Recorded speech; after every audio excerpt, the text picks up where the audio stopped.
गृह की जो जानकारी मिली, यहाँ लव जिहाद के आधार पर यह नारी गृह धर्मांतरण का अड्डा बना हुआ है।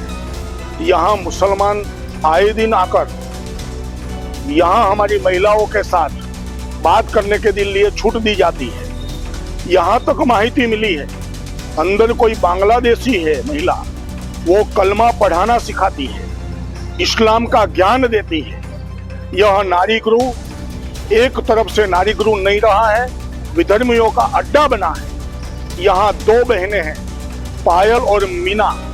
यह दोनों बहनों ने यहाँ ये प्रवृत्ति का दुष्कृत्य करने के लिए यहाँ जो भी पीड़ित महिलाएं रहती हैं उनको दबाया जाता है, उनको ठीक तरह से भोजन प्रसाद भी नहीं मिलता है, जलपान भी नहीं मिलता है, ऊपर से कोई इंस्पेक्शन आता है तब जाकर के उनको नए कपड़े पहनाकर दबाव डाला जाता है। हम कहे वही बात ऊपर के अधिकारियों को बोलनी है।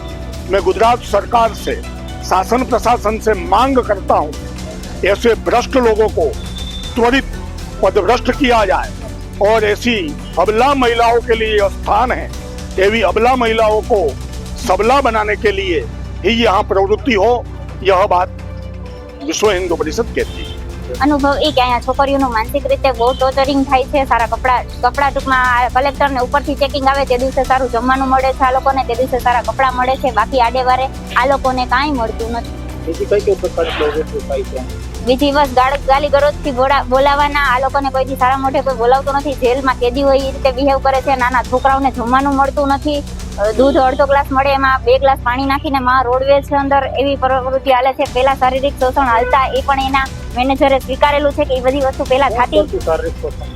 हवे ए कहे छे के आईना क्यांक अधिकारीओ ज आवता पहेला।